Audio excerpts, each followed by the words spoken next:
안녕하세요. 산부인과 전문의 권소영 원장입니다. 오늘은 여러분들에게 성병 검사에 대해서 설명을 해드리도록 하겠습니다. 문의 주시면서 가장 처음 물어보시는 게 뭐냐면 저희 환자분들 얼마예요? 하고 물어보시거든요. 저도 이제 가장 먼저 설명해드려야 되는 게 어쨌든 병원 가서 검사하는데 그게 얼마인지 궁금해 하시거든요. 예전에는 이게 보험 적용이 안 돼서 10만 원에서 15만 원 꽤 비쌌어요. 꽤 비쌌는데 요즘에는 보험 적용이 되기 때문에 12가지 12종 검사하는 게 비용이 본인 부담금이 3, 4만 원 정도 되고 있어요. 그거는 남성분들도 마찬가지고 여성분들도 마찬가지고. 나는 그냥 성병 검사를 하고 싶어요. 아무 증상이 없을 때 그렇게 검사하는 거는 이제 검진이 되기 때문에 그거는 보험 적용이 되지는 않고 증상이 있거나 문제가 있어서 검사를 할 때는 보험 적용이 된다. 그러면 본인이 부담하는 금액은 3, 4만 원 선이다. 그렇게 알고 계시면 될 것 같아요.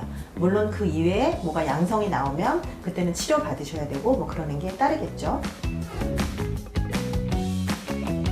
한 가지는 증상이 있을 때 받으시는 게 하나 있고요. 한 가지는 증상이 없을 때 받으시는 게 한 가지 있어요. 어떤 증상이 있을 때 검사를 하면 좋을까? 이게 정상인지 아닌지 본인 분비물에 대해서 잘 모르시는 경우가 많이 있거든요. 근데 정상적인 분비물은 하얗거나 투명하고 냄새가 나지 않는 그런 거는 정상인 거고 그 이외의 것들은 다 비정상이라고 생각을 하시면 돼요. 분비물에서 냄새가 난다. 냄새가 나는데 어떤 냄새가 나냐면 약간 생선 비린내 같은 냄새가 나요. 그리고 이제 오징어 냄새 같은 그런 냄새가 나요. 그러면 되게 안 좋은 거고 그런 냄새 때문에 오시는 분들이 가장 많이 있어요. 이렇게 여자들 같은 경우 앉아있으면 어쨌든 그 냄새가 위로 올라오기 때문에 본인이 되게 심하게 느끼게 되는 경우가 많이 있고요. 어떨 때는 이제 성관계 할 때 이제 파트너가 냄새를 느껴서 우리 병원을 가보자 그래가지고서 오시는 경우도 있고 그래서 냄새가 이제 큰 증상 중에 하나고 한 가지는 분비물 양이 엄청 많이 늘어나는 때 그때 오시는 경우도 있어요. 그러면서 좀 색깔이 누렇게 나오거나 어떨 때는 막 연두색으로 나오거나 아주 노랗게 나오거나 그럴 때도 있고 어떨 때는 이제 갈색으로 나오는 경우가 있어요. 갈색으로 나오는 거는 사실 피가 섞여 있다는 거거든요. 그래서 염증이 심하면 피가 나오고 피가 아주 새빨갛게 생리처럼 나오는 건 아니고 소량이 나오면 그게 공기랑 만나서 이제 산화되니까 갈색으로 나옵니다. 갈색으로 나온다고 환자분들이 물어보시나 출혈이 좀 있으시군요. 제가 물어봐요. 아니요 선생님 피 나는 거 아니에요. 근데 갈색이면 그게 피가 나는 게 맞기는 맞습니다. 그래서 그렇게 해서 증상이 있어서 오시거나 밑에가 너무너무 가려워서 오시는 경우도 있고 너무너무 따갑다 그래서 오시는 경우도 있고 성관계 하고 나서 너무 아프다 이게 쓸려서 아프고 그런 게 아니라 그거랑 상관없이 막 통증이 있거나 그래서 오시는 경우가 많이 있어요. 이런 증상들이 있을 때 이제 성병 검사가 필요한 거고요.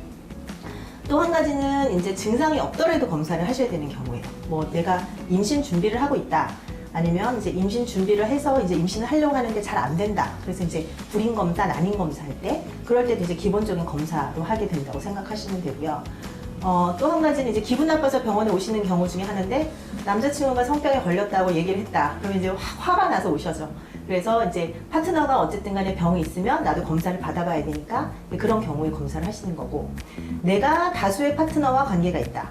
또는 내가 만나는 파트너가 다수의 파트너와 관계가 있다. 그런 경우에 있어서는 이제 증상이 없더라도 한 번씩 체크해 보시고 그러시는 게 좋겠고 겉으로는 멀쩡하게 생겨도 많은 균을 가지고 있는 남성분들이 아주 많이 있습니다. 여성분들도 마찬가지고요. 그래서 증상이 없더라도 이게 무증상인 경우가 상당히 많이 있거든요. 어떤 보고에 따라서는 40%, 어떤 거는 7, 80% 얘기도 하기 때문에 내가 모르는 상대와 잠자리를 하게 됐을 때 아니면은 어쨌든 남자친구랑 성관계를 하기 전에 제일 좋은 거는 둘 다 서로서로 검사를 해보고 우리 둘 다 이제 100점입니다. 깨끗합니다. 그러고 나서는 이제 성관계를 하시는 게 가장 바람직하긴 하지만 세상이 그렇게 또 계획한 대로 되는 건 아니잖아요. 그러니까 어쨌든 관계하고 나서는 한 번씩 그렇게 체크해 보시는 게 서로서로를 위해서 좋으실 것 같아요. 그러면 성병 검사하기 전에 주의할 사항은 뭐가 있을까요? 그러니까 특별히 환자분이 주의하셔야 될 거는 없어요. 그러니까 병원에 오셨을 때 선생님 저 안 씻고 왔는데 검사 어떻게 해요? 막 그러시는 분들 계시는데 상관없어요. 오히려 너무 씻고 오시는 것보다는 그냥 내추럴하게 그렇게 오시는 게 훨씬 더 좋아요. 제일 중요한 것 중에 하나는 전날 안에다가 뭐를 넣은 경우 그러니까 질정도 요즘 많이 사용하시는 경우도 있는데 약국에서 구입해서 그냥 넣으시거나 안 그러면 이제 요즘엔 질내 뭐 세정제 같은 거, 뭐 주사기로 된 것도 있고 알약으로 된 것도 있고 그런 걸 사용하시는 분들도 있거든요. 그러니까 그런 거를 넣거나 아니면 살정제라고 해서 이제 정자를 죽이는 일종의 이제 삽입형 피임약이에요. 그러니까 그런 거를 넣거나 그러면은 검사를 할 때 제대로 안 나오겠죠. 그다음에 또 대표적으로 생리중이면 검사를 하려고 해도 다 피만 있으니까 그러면 검사가 잘 되진 않아요.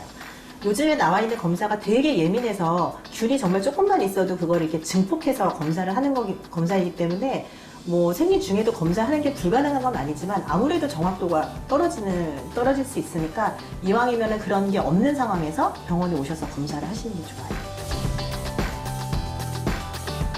기본적으로 여성분 같은 경우에 있어서는 질 분비물을 채취해서 검사를 하고요. 남자들 같은 경우에 있어서는 정액을 가지고 검사를 하기도 하고 소변을 가지고 검사를 하기도 하고 나오는 길이 어쨌든 한 길이니까 그런 거고 여자들은 소변 나오는 길하고 질 분비물이랑 나오는 길이 다르기 때문에 질 분비물을 채취를 해서 검사를 해요.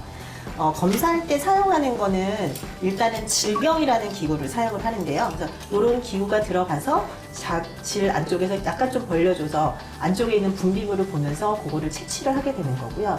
채취할 때는 이렇게 그냥 얇은 솔을 사용을 해요. 뭐 아프거나 그런 검사는 아니고 그냥 쓱 그냥 뭐 채취를 해서 검사를 하는 거고 그러면 검사실에는 이런 시약통에 가가지고서는 검사를 하게 되는 거죠. 검사 결과는 한 3일에서 5일 정도 뒤에 결과가 나오고요. 비뇨기과에서는 뭐 아까도 말씀드렸다시피 뭐 남성분 같은 경우에 있어서는 정액을 통해서 검사를 하기도 하고 소변을 통해서 검사를 하기도 하고 저희 산부인과에 예를 들어서 여자분이 성병이 뭐가 양성이 나왔다 그런 경우에 있어서는 이제 남자친구를 데리고 오시는 경우도 있거든요. 그러니까 그런 경우에 있어서는 저희는 대부분 소변으로 해서 검사를 해요. 남성 소변으로 하는 검사가 정확도가 떨어진다는 건 있기는 있어요. 그렇지만 어쨌든 서로서로 확인하기 위해서 그 정도 검사하는 거는 나쁘지는 않다고 보기 때문에 그렇게 해서 서로서로 확인하고 그렇게 하면 돼요. 오늘은 어떤 경우에 있어서 성병 검사를 해야 되는지 그리고 성병 검사는 어떻게 하는 건지에 대해서 알려드렸는데요. 오늘 정보가 많이 도움이 되셨나요? 더 궁금한 점이 있으시면 또 댓글 달아주시면 저희가 성심성의껏 대답해드리고요. 증상이 있으면 제일 중요한 거는 인터넷에 의존하지 마시고 병원 문이 열려 있으니까 병원을 방문해주세요.